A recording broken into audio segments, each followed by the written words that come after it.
Hola, muy buenas tardes. Mi nombre es Melanie Villalobos, soy parte de la Fundación Santa Teresa, vengo del TCU 620 de la Universidad de Costa Rica y hoy vamos a repasar un poquito sobre qué son los elementos lingüísticos y paralingüísticos. Antes de iniciar, me gustaría preguntarles, ¿ustedes ya saben qué significan estos términos? ¿Conocen algunos elementos? Bueno, vamos a verlos. Primero, ¿qué es el código verbal? El código verbal es el lenguaje que puede ser definido como el sistema de comunicación que empleamos para intercambiar distintos tipos de información. Es decir, el código verbal lo utilizamos todos los días, en todo momento. Es algo que incluso estoy utilizando yo en este preciso momento. ¿Por qué? Porque es la forma en la que nosotros logramos transmitir nuestras ideas eh, con las demás personas. Los elementos lingüísticos o el código verbal son sinónimos, son aquellos usos del lenguaje que les permite a las personas comunicar las ideas o sentimientos a los demás, justo lo que les estaba explicando hace unos momentos. Los elementos lingüísticos es la manera en la que yo puedo compartirles a ustedes todo lo que estoy pensando en este momento, por ejemplo, cuál es el significado del código verbal, pero digamos que estamos en clase o que ustedes están hablando con algún amigo, con tu mamá, con su abuela, con alguien, y se están contando una historia, quizás ustedes están contando cómo les fue hoy en la escuela, qué materia vieron, sus aprendizajes, y todo eso se realiza mediante un código verbal. Además, el código verbal incluye algunos elementos que se deben tomar en cuenta a la hora de expresarse. Por ejemplo, el tono de voz, el volumen de la correcta de la voz, la correcta pronunciación de las palabras, entre otros. ¿Qué sería un ejemplo entonces de un elemento lingüístico? Vea, usar el vocabulario de manera contextualizada y adecuada al entorno comunicativo. Imagínense que yo no les hable claro, que no hable fuerte, que no utilice un buen vocabulario o que por el contrario utilice un vocabulario quizás muy técnico y entonces ustedes no me entienden. No, cuando nosotros nos vamos a comunicar es importante utilizar un vocabulario que esté contextualizado o que vaya con las personas que estamos hablando. Otra, otra característica, otra recomendación es el evitar usar expresiones repetitivas o muletillas, como este, eh, es decir, como todas esas cosas que me imagino que ustedes ya sabrán, ¿verdad? Cuando nos toca exponer y entonces estamos en clase y la profe nos pide, ay, vamos a exponer sobre tal cosa. Y entonces uno a veces se pone como nervioso y se pone a decir, es que, ah, es decir, todas esas cosas, ese tipo de expresiones, se le llaman muletillas y son muy repetitivas y hacen que entonces en la comunicación o la expresión ya no se vea tan fluida o tan normal. Entonces, utilizar este tipo de expresiones hay que intentar eh, cancelarlas o tratar de cuando estamos expresando nuestras ideas, tenerlas claras para que a la hora de que nosotros expongamos lo que queremos decir, no hagamos o no caigamos en el uso de estas muletillas. Además, es muy importante construir textos con coherencia y cohesión utilizando conectores. Yo me imagino que eso ustedes ya lo tuvieron que haber visto o si no lo han visto, aquí lo vamos a aprender. Nosotros cuando hablamos, nosotros no decimos, por ejemplo, audífonos blancos o pantalla negra. No, no, no. Nosotros cuando vamos a expresar algo, vamos a contar una historia, nosotros decimos, bueno, primero voy a contarles, por ejemplo, mi idea. Primero me levanté temprano, me bañé, me alisté y me fui para el trabajo.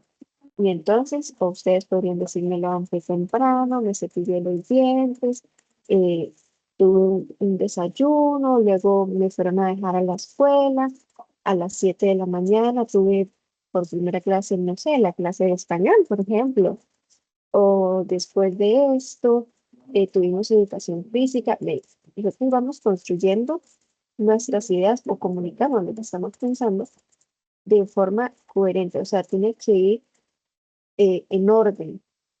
No vamos a decir, es que yo hoy estaba viendo un pájaro y entonces me comí una manzana. Ay, eso no tiene sentido. Entonces, cuando estamos contando algo, tenemos que hacerlo con coherencia y utilizando conectores. Los conectores son esas palabras como, por ejemplo, bueno, primeramente, hoy hice tal cosa. Después de esto, me lavé los dientes. Posteriormente, hice tal cosa. Ven, ese tipo de palabras que nos ayudan a conectar nuestras ideas. Es muy importante utilizar esto para que se entienda el mensaje que se quiere dar y que no sean simplemente ideas al aire. Algo muy importante que tenemos que cuidar es el tono de voz. El tono de voz es uno de los elementos con mayor influencia sobre la comunicación de cuantos existen. Varias personas pueden decir exactamente la misma frase. Sin embargo, el tono de voz que emplea cada una comunica una información psicológica diferente. Vamos a ver un ejemplo. Dice, en la película Aladino, este se ha disfrazado como un príncipe y llega al balcón de Jasmine, tratando de hablar con ella. En un momento de ira, la princesa Jasmine le dice a Aladino que debería lanzarse del balcón. Aladino contesta en un tono sarcástico. Sí, claro. Jasmine se enoja y le dice, ¿qué dijiste? Aladino se da cuenta de su error y cambia el tono de voz y le dice, sí, claro, pero esta vez con un tono que indica que él está de acuerdo con lo que ella sugiere. Apenas con un cambio del tono de voz, Aladino pasa de una burla a estar de acuerdo con la princesa. Por ello, es importante utilizar un tono de voz acorde a la situación comunicativa y al mensaje que desee transmitir a la otra persona. Vamos a poner otros ejemplos. Digamos que estamos en clase, estamos en el aula y la maestra nos dice, chicos, cuéntenme, ¿ustedes tienen este tema claro? ¿Lo lograron entender todo?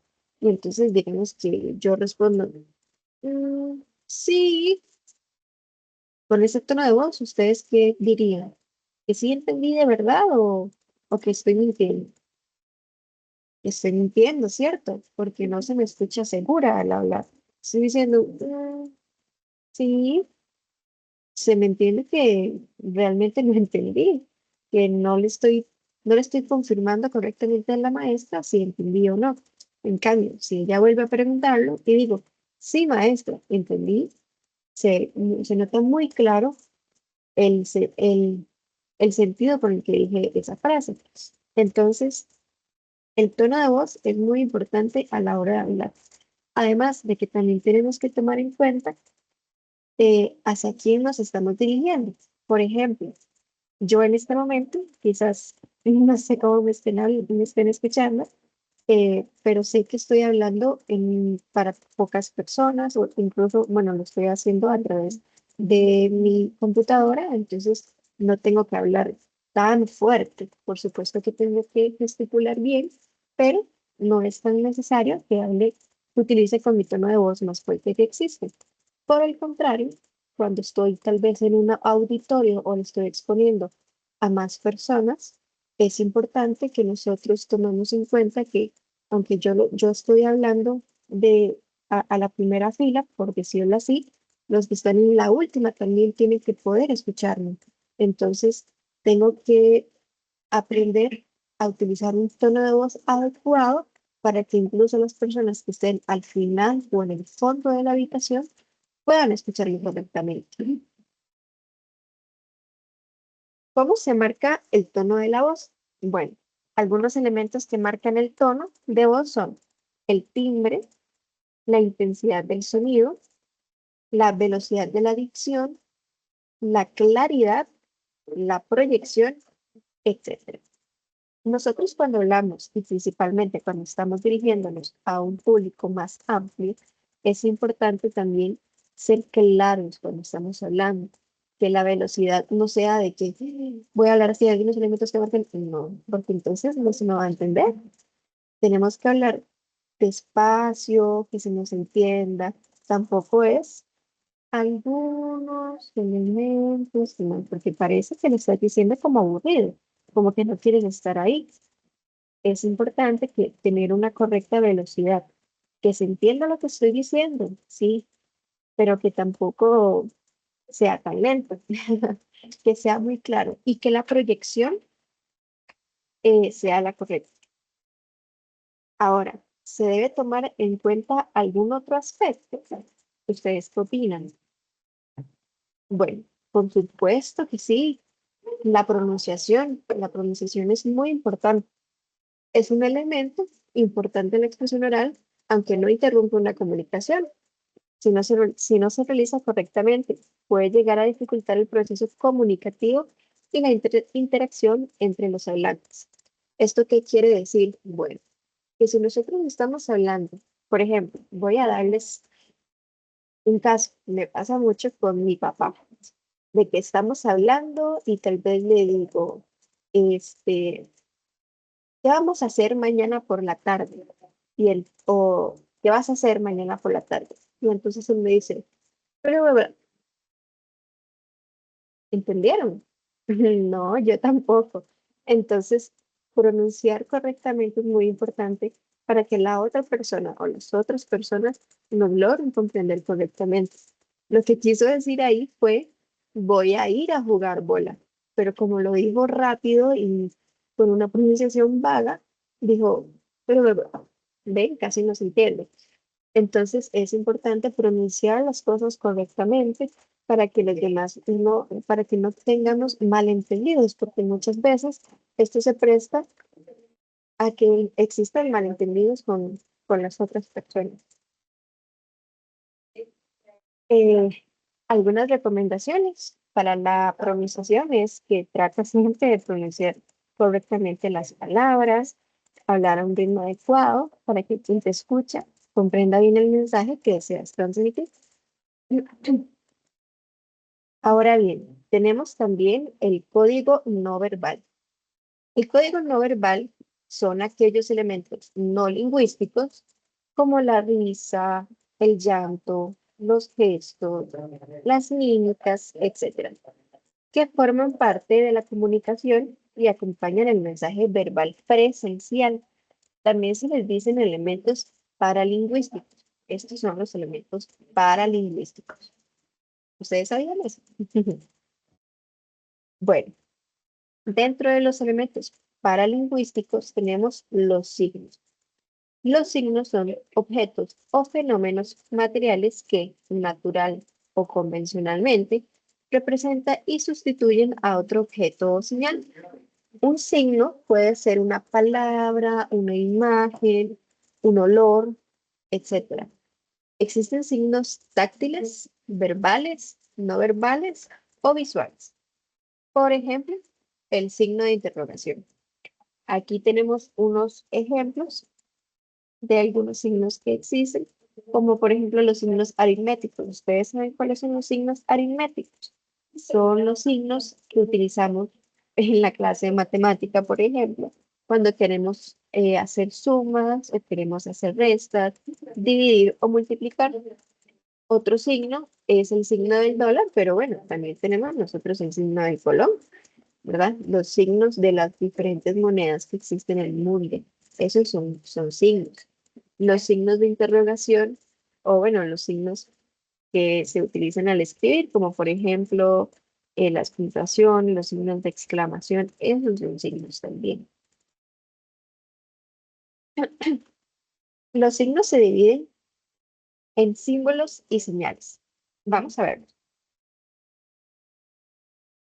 Los símbolos no se parecen al significado, pero está asociado a la habitualidad de quienes lo utilizan. Existe una relación no justificada entre símbolo y objeto al que representa. Son símbolos las palabras, los símbolos religiosos, las banderas, entre otros. Por ejemplo, el símbolo de la cristiandad. Tenemos aquí una cruz. Esto es un símbolo de la cristiandad porque recordemos que a Jesucristo, eh, nuestro Señor, fue crucificado en una cruz, eh, revivió entre los muertos a los 3 días. Entonces, este acto de fe por parte de los cristianos fue muy importante porque él siempre dijo que él no iba a morir. O sea, nosotros conocemos la historia de que Jesús no está muerto, que revivió a los 3 días, a pesar de que lo hayan crucificado y lo hayan matado en una cruz. Entonces, los cristianos tomaron este símbolo de la cruz como un símbolo de la cristiandad, como un símbolo de fe. También tenemos el símbolo nacional. Bueno, en este caso está una imagen de la bandera de Costa Rica. Eh, Podemos ver que la bandera no dice exactamente Costa Rica, pero es un símbolo, es una bandera que nos representa ante el resto del mundo. Esta bandera de azul, blanco y rojo, si la vemos en cualquier otro lugar o si otra persona la ve, puede identificar, bueno, esta persona es de Costa Rica porque este es el símbolo que representa a Costa Rica. O, por ejemplo, el símbolo de la lucha contra el cáncer de mama es un lacito rosado, eh, que es una lucha contra el cáncer que nació hace un par de años. Ahora que veo un lacito, me recuerdo también a que existen los lacitos negros, que son para cuando una persona fallece. Eh, que no sé si ustedes han visto también que algunas instituciones, cuando alguien lamentablemente fallece, se le coloca un lazo negro para indicar que ese lugar o que esas personas se encuentran de luto. También tenemos las señales. Sirve más como una información, en algunos casos con carácter de orden, pues señala qué se debe y no se debe hacer. Y en otros es un logotipo que muestra un producto comercial de cualquier índole, o sea, de cualquier manera. Una señal también puede ser un gesto que realiza una persona para advertir a otra de una determinada circunstancia. Ese tipo de señal puede hacerse, por ejemplo, mediante el movimiento de alguna de las extremidades del cuerpo. Veamos algunos ejemplos. Tenemos las señales de tránsito, todas las conocemos, ¿verdad? Están estas señales de prevención, también existen las señales de prohibición, que son las señales que encontramos en la carretera de color rojo, que indican que, por ejemplo, cuando hay una vuelta en U, indica que es prohibido hacer una vuelta en U. O esta, que es de prevención, significa que hay una escuela próximamente, entonces que por favor vayan despacio porque hay un paso peatonal. Otro ejemplo es el gesto de deténgase. No sé si les ha pasado, pero por ejemplo, a veces eh, estamos hablando con amigos o algo así y pasa algo que ya no queremos y hacemos como el gesto, ¿verdad? De alto, de deténgase, ya no más. De aquí viene también la lengua de señas. Ustedes saben que las personas que son sordomudas necesitan utilizar el gesto la lengua de señas. De esa forma ellos se logran comunicar. En la lengua de señas existe un abecedario que se puede hacer con las manos y palabras determinadas para poder comunicarse con otras personas. Y de esta forma ellos, a pesar de que no pueden gesticular con la voz, se pueden comunicar con las otras personas como cualquier otra persona normal. Y señales de prohibición, como por ejemplo si estamos en un lugar cerrado, en una habitación, que dice que no se puede comer, no se pueden ingerir alimentos en este lugar, son este tipo de señales. Entonces, bueno, repasemos un poco. ¿Por qué es importante emplear un tono de voz adecuado a la hora de comunicarse? ¿Por qué era? ¿Lo recuerdan? Bueno, para que las demás personas nos puedan entender nuestras ideas correctamente. ¿Y por qué es que se necesita una buena pronunciación al momento de comunicarse? ¿Por qué era? Bueno, porque si no pronuncio bien las cosas, no van a entender lo que estoy diciendo. ¿Y qué es el código no verbal? ¿Cuál es su importancia? Bueno, el código no verbal es el que utilizamos usualmente con símbolos, con señas, con nuestras manos, es el que utilizamos al mover nuestro cuerpo. Nosotros utilizamos mucho nuestras expresiones también para dar a entender cosas, para comunicarnos sin la necesidad de hablar. ¿Y por qué es importante? Bueno, porque con este tipo de gesticulación se le da un mayor entendimiento a lo que nosotros queremos plantear. Eh, Muchísimas gracias, chicos. Espero que les haya sido de mucha ayuda esta clase.